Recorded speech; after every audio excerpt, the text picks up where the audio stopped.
कभी कभी सन्नाटा सिर्फ चुप्पी नहीं होता, वो किसी अधूरी कहानी की आवाज़ होती है। 13वीं मंजिल की रहस्यमयी दीवारों के पीछे एक साया अब भी सांस ले रहा है। पिछली बार रवि ने सुनी थी एक अजनबी लड़की की डरावनी पुकार, लेकिन इस बार वो खामोशी खुद उससे बात करने लगी है। तो आइए लौटते हैं 13वीं मंजिल और उस वाली खामोशी के दूसरे हिस्से में, जहाँ सन्नाटा अब चीखने लगा है। नमस्कार दोस्तों, मैं हूँ आपकी आवाज़ रात की आवाज़ पर। चलिए शुरू करते हैं आज की कहानी 13वीं मंजिल और उस वाली खामोशी पार्ट 2, दरवाजे के पीछे जो था। रवि को फ्लैट 1304 में आए हुए अभी एक हफ्ता भी नहीं बीता था, लेकिन उसके अंदर एक अजीब बेचैनी घर कर चुकी थी। रात के सन्नाटे में दीवारों से आती धीमी धीमी फुसफुसाहटें अब उसे जगाने लगी थी। ये आवाज़ें जैसे कोई बहुत पास से बोल रहा हो, मगर जब रवि सुनने की कोशिश करता तब शांत हो जाता। एक रात लगभग 2:45 बजे रवि को फिर वही आवाज़ें सुनाई दी, किसी औरत की बुदबुदाहट और एक बच्ची की हंसी। वह चौंक कर उठा, मोबाइल की लाइट जलाकर दीवार की ओर देखा जहां से आवाजें आ रही थी। फ्लैट 1303 की ओर। 1303 वो फ्लैट जहां कोई रहता नहीं, जिसे सोसाइटी वाले बंद कहते हैं। लेकिन रवि अब यकीन नहीं कर पा रहा था। वो धीरे से उठा, अपने दरवाजे की चेन खोली और बिना आवाज़ किए बाहर झांका। पूरा कॉरिडोर अंधेरे में डूबा था। बस लिफ्ट के पास लगी इमरजेंसी लाइट टिमटिमा रही थी। फ्लैट 1303 का दरवाज़ा वैसा ही था, बंद, हल्का सा जंग लगा हुआ। लेकिन कुछ था जो अलग था। दरवाजे के नीचे से किसी धुंधली रोशनी की हल्की लकीर बाहर झांक रही थी, जैसे अंदर कोई लालटेन या मोमबत्ती जल रही हो। रवि की सांसें तेज होने लगी। वो वापस अपने फ्लैट में घुसा, दरवाज़ा बंद किया और उस रात सोने की कोशिश करता रहा, लेकिन नींद नहीं आई।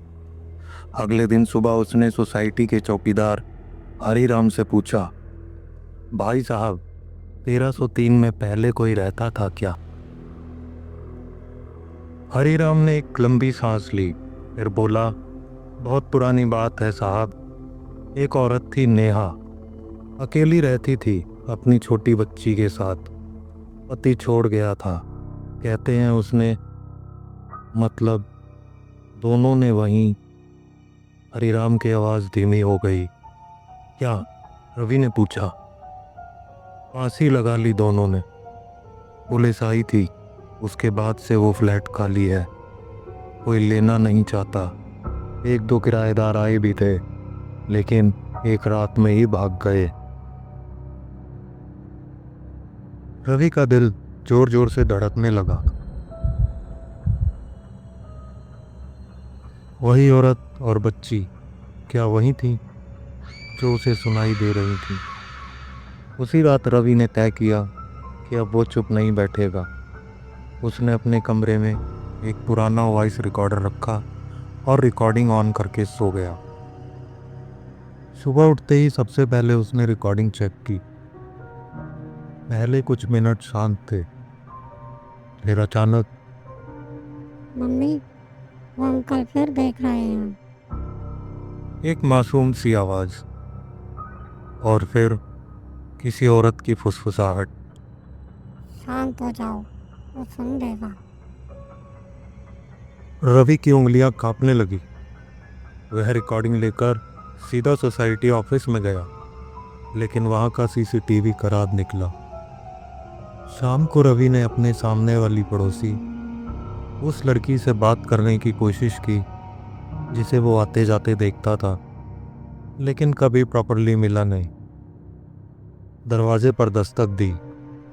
दरवाज़ा खुला और सामने खड़ी थी वही लड़की, गोरी, शांत, और उसकी आंखें अजीब सी उदासी से भरी। हाय, मैं रवि, सामने वाले फ्लैट में रहता हूँ।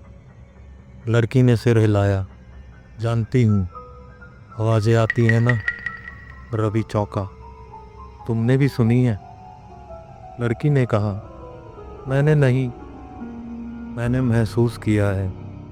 दीवारों में कुछ है रवि। वो फ्लैट बंद है, लेकिन अंदर कुछ अभी भी चल रहा है। वो चाहते हैं कि कोई उन्हें देखे, सुने, समझे। तुम्हारा नाम? रवि ने पूछा। रिया, उसने मुस्कुरा कर कहा, लेकिन वो मुस्कान थोड़ी देर की ही थी।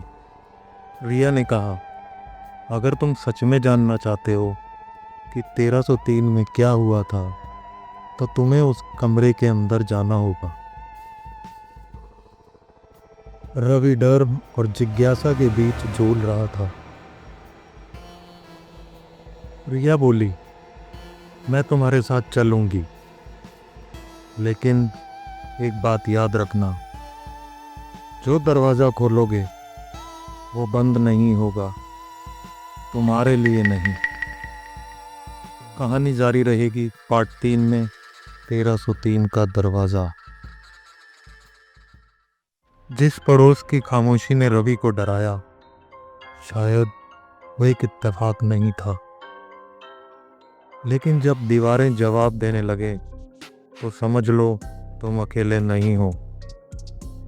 क्या अगली रात रवि को मिलेगा कोई और इशारा, या उसकी किस्मत उसे ले जाएगी वहाँ जहाँ से कोई लौट कर नहीं आता?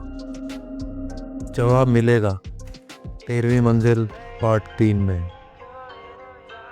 वीडियो पसंद आया हो तो लाइक करो, कमेंट में बताओ आपको सबसे डरावना पल कौन सा लगा, और चैनल को सब्सक्राइब जरूर करें ताकि अगला डर आपको ढूंढने ना आए, आप उसे पहले ही पकड़ लें। धन्यवाद।